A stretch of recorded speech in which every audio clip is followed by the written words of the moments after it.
Hey, our awkward. Yo. We're 10 episodes in and we still can't Yeah. get one thing right, can we? Yeah. What's up, Yins? See, I might start trying that new thing. But I hope y'all are having a great Tuesday afternoon, Mikey. What's up? Say hello to the Yins, man. Hey, what's up, Yinzers? I believe it is a Tuesday evening now, Oh, but last regular season episode of the year. Yep. Gotta be actually not of the year, of the 25 to 26 Yeah. season. That's what Gotta be excited. Make sure you guys are liking the streams, subscribing, and hitting the notification bell so you know every time we upload and go live. Joey's been going hard on the shorts. Make sure you guys are liking that. I know. Follow the X, the Instagram, YouTube, everything. Yeah, people have been seeing the shorts. People have been following on Instagram, X.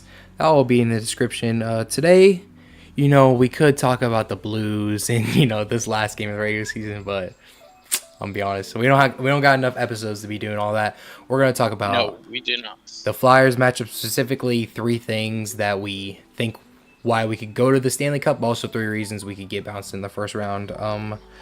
Also gonna be talking about what the Penguins have been doing over the past few games, especially against the Capitals, and how some people are up in arms about that, and also these young guys coming in. It'll be an interesting talk. How you doing today, Mick? I'm good. I just want to throw it out there. If you are a hockey fan, not just a Penguins fan, and you're excited for these last 2 days of hockey, don't be. Playoffs are set pretty much. I mean, every team that's in right now is in, so no one's going to get bounced and no one's going to go into the playoffs or get out of the playoffs. Right now, these 2 games are just determining seedings, but that doesn't affect the Penguins because the Penguins are locked in 2 and the Flyers are locked in 3 in the Metro, so that will be the Penguins' first round matchup. Yeah, I mean, let's just talk playoffs in general. I mean, we could touch on what you were saying. I've seen a lot of people, talking about how, like, oh, this is bad hockey, especially Pittsburgh fans, because apparently people are mad because the Saturday was Penguin Fan Appreciation Day in PBG Paints Arena, and Crosby and Malkin decided not to play. I'm pretty sure it was their decision to play against OV. Just kind of an awkward situation where, I mean, we're clinched and they chose to play at the Capitol Stadium because to pay respect to OV. I think that's fine, but what makes this, and you can weigh on in this, what makes the situation awkward is that I think OV's going to play another year. We saw last episode, we talked about his 229 goals, I think, and he could hit 1,000 before his career's over, and after the game, he's waving that off because they were going to do a handshake line. I think he's going to play another year, so create an awkward situation. What do you think? I mean, yeah, I guess that can create an awkward situation, but it won't be awkward anymore when Sidney Crosby takes us to the Cup. Yeah. But also, they were hurt on Saturday. They were hurt. They were hurt. So the Penguins fans are being selfish right now. It is very selfish because wanting them to play on injury. Yeah, hurt or not hurt. But yeah, hurt or not hurt. I get what you're saying. It's 100% a Sidney Crosby Malkin call. It's not a Muse call. It's not a Dubas call.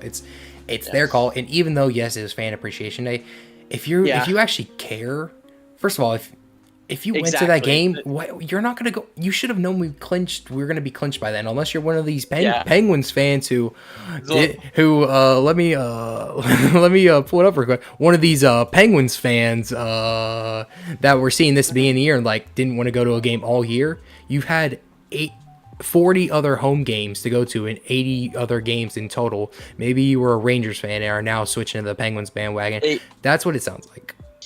Exactly, and I don't want people to think that we're Penguins bandwagons because we did start this podcast later in the season when they were playing good.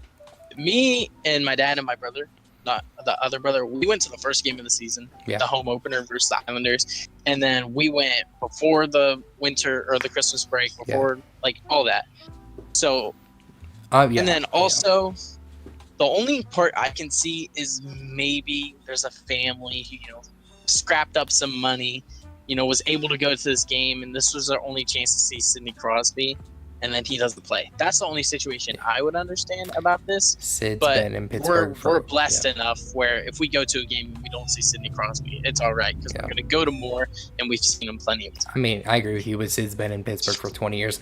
I get it. Maybe if Sid was retired. I mean, I get it. And I think it's unfair because the Penguins have earned their spot to rest whenever they want. And I think it was respectful from Crosby to even play in the game Saturday because they're not going to play. Nobody's playing tonight. We're bubble wrapping. And any team that's like, oh, why are the Penguins doing this?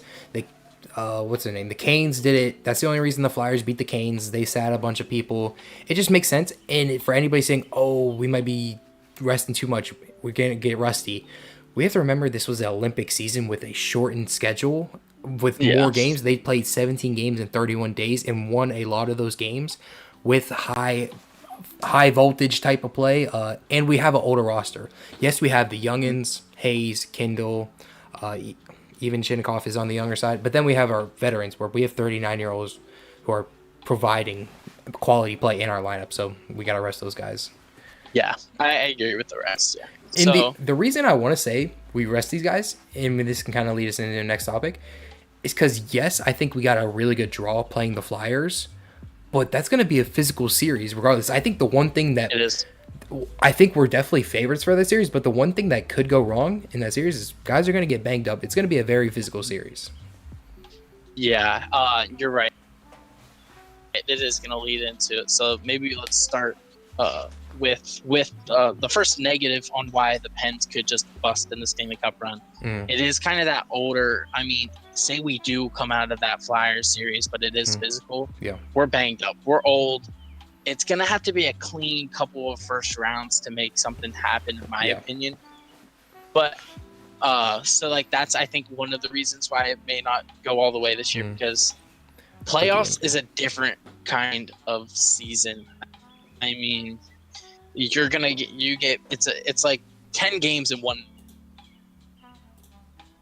night. I feel like, and honestly, I've never played, but like if you look at what the players and how they talk about it, it's a different kind of physicality, and it's just rough to because the games that you don't get too much break in between.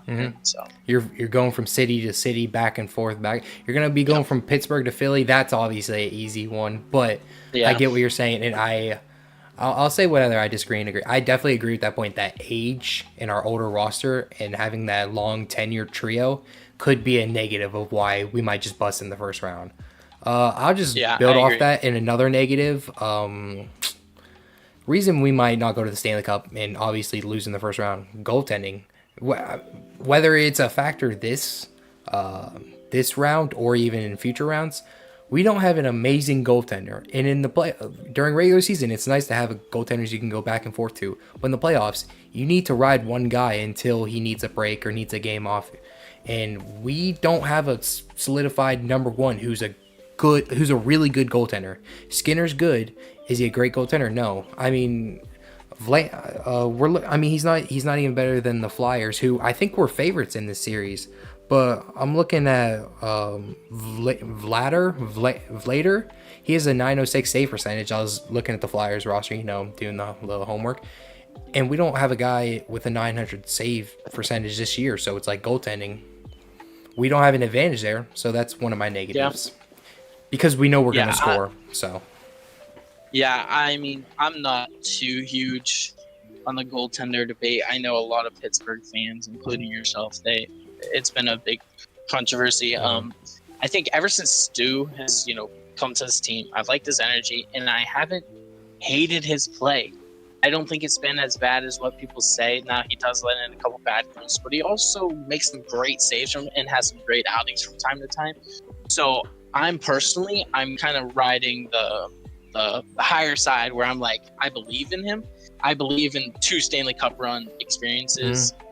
I know he's fell short twice, but odds are saying if he makes it there again, he's due for a win. I probably disagree with you, and I'm just basing off of statistics. Like I look at save percentage, and obviously we know that Stu can have bad spurts, and Sheloff, I don't trust him in a playoff scenario so far. I want to see it, but listen, this team is very good. They're number 2 in the Metro, and they've had a great season. There's not a lot of things to pick out of, but goaltending and age, like you're saying, they're 2 glaring ones. Why do you think we're going to go to the Cup, Mickey? Unless you have something else to say. I have something else to say about the goaltender. Yeah. I think when you get into the playoffs, I think it is a different kind of season where statistics don't matter that much, in my opinion. Yeah, I think if a goalie gets hot, you ride him. Like, I think statistics are blown out the window at that point, because it showed in the Olympics. I saw something. The USA's goaltender, he was not that good, and no one wanted to pick him, and then had won the United States the gold medal. Legacy performance. That's what I'm saying. I mean, these are all pros, and they all have a high peak. It's just, can Stuart Skinner peak at the right time? Yeah. But yeah, let's transition into why we think this team can win the Cup, and I think it's the high power offense. Yeah. I mean, the Penguins have just showed recently how good their offense is. They've been putting pucks in the net like it's nobody's business. Yeah. I mean, it's insane. I'm assuming you're talking about lines 1 to 3. I mean, at full strength, they're, besides the fourth line, everybody can score on that 1 through 9 slot, and everybody can pass, everybody can skate, and I think everybody just has. I think chemistry is built up at this point, and like, especially on the power play. I posted a short today. We have the 7th best power play. That's obviously going to give you offense, and I like that you brought up that point. I was gonna save the special teams for a whole nother reason why we could go. I mean, if you have 2 top 10 special teams, you're a good team, and you're gonna have, like in the playoffs, the little things matter. Yeah. So having a good special teams and like having a penalty kill, having a good power play, those will add up. If you can stop teams from scoring on the power play, and if you can score goals when you get a power play, that's huge. And I think the Penguins have, obviously, the two of the best in the league. Yeah. To touch on the power kill, we did talk about how Blake Lizotte, nothing's announced, but it's assumed that it's been over 4 weeks. He's going to come back from his busted wrist. Just giving him as much rest as possible. We're assuming there's nothing confirmed, but with Blake Lizotte and obviously Achari and obviously Brian Rust, the best penalty killer on the team, it's tough. It's tough to argue against it. And then power play, our numbers back it up. One of my points, our second point for why the Penguins will go to the Stanley Cup is because let's actually take a second, think about it. What is this team's worst attribute? It's shootouts. And there's no shootouts in the playoffs. We're going to win so easily. We can't win shootouts, and there's no shootouts in the playoffs. So honestly, that's just got to be the biggest reason, because I was sitting here and during the regular season, play shootout loss. Oh, they're just wasting the 5 minutes to get to shootout. And I'm like, I can't wait till the playoffs when there's no shootout. It is going to be so fun to watch this team if they happen to get into an extra overtime game, and we know we're not doing shootouts. I'm just gonna pull up a quick stat. Yeah. We have 16 overtime losses this year on our record. We're 41, 24, and 16. Yeah. 10 of those are in the shootout. Yeah. So we only have 6 actual overtime losses. Yeah. So I mean, we're not, and especially because we're a good 5-on-5 team as well. Yeah. So if it does go into overtime, we're most likely gonna come out on top of those games. Yeah, that's a great point. Yeah. I think my last and final point. I mean, they were negative, but they're also positive. These veterans. We have people on this team that have been there. We have the best player in the world, Sidney Crosby, obviously of all time, and he's the greatest of all time. He is. You have Sidney Crosby. He has 3 cups of Kenny Malkin, 3 cups. Chris Letang. Does he have 2 or 3? Either way, we have people who have been on this ride, and it's the leadership that takes it in the playoffs. Yeah. I mean, I fully agree with that. I mean, and then even earlier you were talking about Skinner. He's been there before. I'll just quickly flip it for the negatives. I have like 2 mini negatives. Obviously, I'm just gonna flip it on its head. The youth non-experience. Chinnikov hasn't spent much time in the playoffs. Kindle, obviously, bright lights are gonna pop up. I think Avery Hayes is your first or second scratch for the forwards. He's gonna go. We're still a little early in the Letang Gerard process, and I feel like defense, like depending on what lineups we go out with, like sometimes our second and third line especially can be defensive liabilities, like Raquel, Malkin, Novak. None of them are necessarily defensively sound at times. And even that third line, that Kindle, Mantha, Brazeau line, if that's what ends up being there, that line is great offensively, but that's a slow line. When Brazeau gets stuck in the mud and we're not fully liable on defense, it leaves us open for opportunities, especially when you pair with a D pair like Clifton, who might give the puck away, who isn't necessarily the best skater. You know, obviously, if Gerard gets caught in the offensive zone, like I think it's I think it's defensive awareness, because I think guys have ability to like get their stick on a puck and like be in those shot lanes and like control rebounds, but I think it's just the awareness sometimes. That along with obviously some new faces to the playoffs, because it's a really old and a really young team. We really, besides Chinnikov, we really don't have a guy that's in their prime and primed up age. So that would be my last negative, because this team is so good. Ever since the Islanders game, I have stopped doubting this team. I have stopped being negative team. I have stopped asking things of this team. That game was so pivotal in my mind as a viewer, and so that's all I have to say. Sorry, you just brought up something funny that made me laugh. Remember when we were playing against the Islanders, people were like, "Oh, potential future playoff matchup.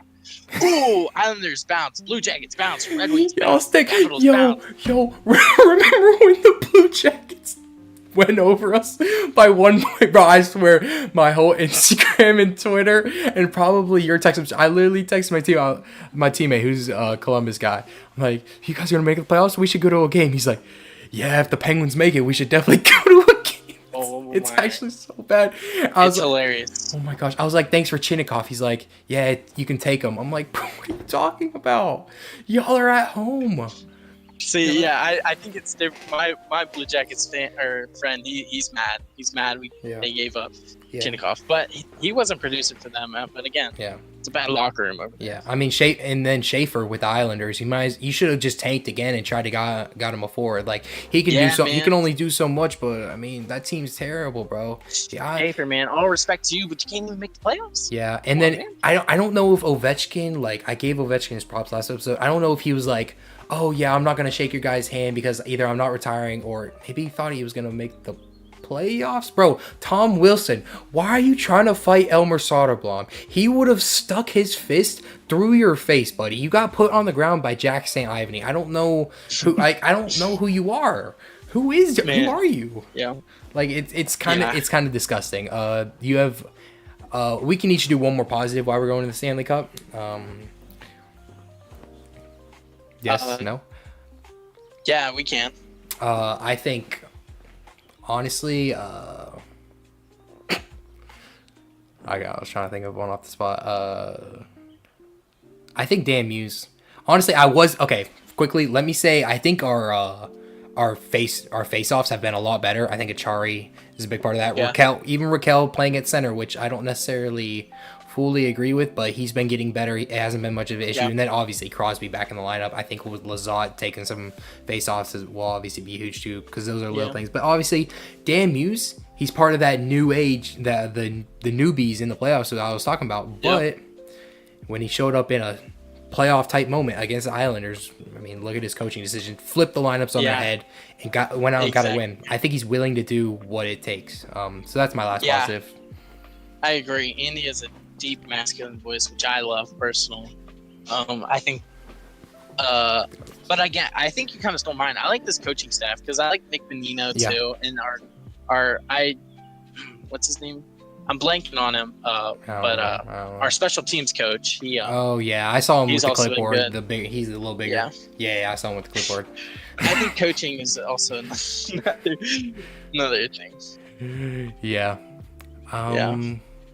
So I just want to shout out Detroit Red Wings blowing another playoff spot. Yeah, they're looking like the Pirates out here. When was the last time they made the playoffs? I don't even know. But also shout out Pirates. They 16-1 lead or 16-5 win yesterday or something like that. Shout out the city of Pittsburgh, because we also have to don't forget that the Steelers draft coming up in Pittsburgh. Shout out Black Yellow Lacey. Honestly, Pennsylvania alum Lacey might make an appearance at the draft. That's what you can look up the clip, or I could put it in. It's a rumor. It's a true rumor. Can we get Lacey on the podcast? Let's get Lacey to talk. He's more of a Steelers guy, and while I do respect the people that talk all Pittsburgh, I really want to lock in on these Pens because and here's why. Yes, the Pirates, Connor Griffin, no, big contract. Paul Skeens, Livy Dunn, blah, blah, blah. Oh, Steelers, A-Rod, the A-Rod, the if you know, the A-Rod vid, and the A-Rod subject. You got the Steelers, you got the Pirates, but the last time a team from Pittsburgh has won a playoff series was the Penguins in 2018 against the Flyers. We've made the playoffs since then, both teams, but haven't won something since 2018. And not only did we make it to the playoffs, we're favorites. We are favorites. I don't care what you say. We are favorites against the Flyers. Yep. We're a better team than them. 906 save percentage for Vladar. Good for him. What do you got? I saw the guy Tippett. He has 28 goals. Yeah, I don't care. Konecny is pretty good. If that's how you pronounce it, Konecny is pretty good. He has 68 points this year. But yeah, I mean, we're the favorites. We are better than this team, and we're better than this team because we mocked them. We're just gonna go to this. I mean, Connor Clifton, scrubby Connor. I'm not scrubby, but you know what I'm. Look, Connor Clifton just ore farming on, like, trying to get Connor Clifton to throw a punch. Trying to fake him out. Clifton not buying it though. Who is that? That's what's his name? It says Zekris. Yeah, Trevor Zekris. What are you doing? Like, you are Trevor Zekris. You are a grown man with a groaner man standing right in front of you. He's Kobe. Connor Clifton, Kobe, like, comparison. I think it's there. Wow, I think that's the first basketball reference we've had. Oh. Actually, no, we talked about Pittsburgh Pisces. Yeah. Pittsburgh Pisces. All right. Let's dive into. You want to dive into tonight's lineups? I guess. Yeah, we'll dive in tonight. Obviously, win or lose doesn't matter. I watched a little bit of the Capitals game. We look fine. I think first, quickly, I want to go through. We talked about the lineups last game. I think, even though St. Ivany looked good, I think Solovio is your first D scratch going into the playoffs, and okay. I think I agree. We news. I don't know if you saw this because it kind of went under the radar. Connor Dewar out for a few weeks, or he's week to week, not day to day. Remember he got hurt before we clinched, so that was an actual injury. He's week to week, so he might not be available for the first playoff round. So I guess that settles what we talked about last time. Answers our question. You slot Lazat with Dewar. And then I think Avery Hayes is your first scratch. Kevin Hayes scored a goal this weekend. He has that veteran presence, but I think Avery Hayes actually can provide something like a wrecking ball if needed. And then obviously when Dewar gets back, he slots in. And then Skinner, Chilov. That's how I would roll it. Looking at tonight, I'm pretty sure everybody's resting, which is bad for both of our fantasy hockey teams, which we didn't talk about. I'll put a screenshot or something. I beat Mickey, and we basically at the beginning of the season we did a Penguins draft where we drafted the players. So we made teams drafted only from the Penguins. I was a little more active on the free agency market, which is why I won. But the score is 598. It's not gonna focus. 598 to 516. You're not going to be able to see that, but I just wanted to show. Anything to say, Mickey, about your terrible loss? Yeah. I think I was destroying you for a little bit. He was. I was down by 30. And then Kyle Dubas, obviously masterclass, goes out, gets Chinikov, Joey. As soon as that happens, give me Chinikov. He has literally every player that wasn't on the team before whatever. I have Chinikov, I have Soderblom, I have Gerard, and then obviously I have Avery Hayes. So all 4 of those were picked up, and then obviously I had Malkin. He got Crosby. He has Carlson. I Rust? He has Rust. Oh my gosh. How am I win? Honestly, Chinnikov. Like I have Chinnikov and Malkin. But then Raquel went crazy. It was a fun draft though.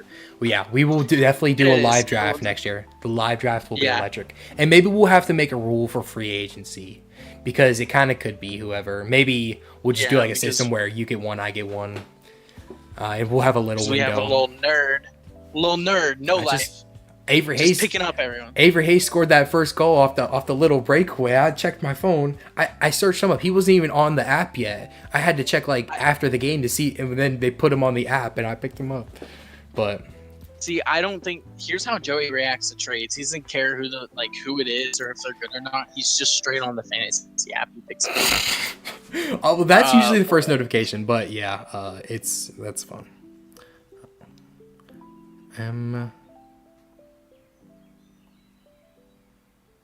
Yeah. Oh, Mickey? Hello, Mike?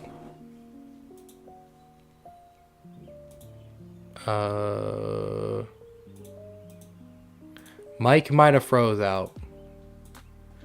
Okay. Listen, it happens. Mike's phone might have died. I'm gonna have him, honestly, we were pretty much done with the episode. I'm gonna have him text me his picks while I talk, and I'll just finish out this episode. Hey guys, it happens sometimes. Oh, still got the Crosby. It's fine. Don't ignore everything. Listen, we got some bums in the lineup tonight. I don't even know who's playing. Not bums. Shout out Wilkes-Barre. Shout out Wilkes-Barre and the Nailers. Shout out the Wheeling Nailers, man, for winning their division. Or winning their conference or something. And making the playoffs. All 3 Penguins affiliates teams made the playoffs. Hopefully Mickey sends me his lineup. We got, who do we got? I'm trying to read who's at practice. At practice we got Novak, Brazeau, Koivunen, Kopanen, the center. Hopefully he gets some reps. McGordy. I like McGordy and Hayes and Kindle. It's McGordy. Yeah, I Hayes. do too. It's McGordy, Hayes, and Hayes, not McGordy, Hayes, and Kindle. What's up, Mickey? I was actually going to talk about... Yeah, no, it's all good. I know you're taking a poop probably, or I mean... No, my phone, my camera died. Fun fact, you didn't know this, and I should have said something because I had a feeling, but we didn't. We signed a guy from South Dakota something, NCAA free agent, Jake Livage. Yeah, we signed him a few days ago. He's going to be in the lineup tonight. Honestly, that's probably why I'm going to watch him. Great storyline. He's good skater. Had a cool clip I saw.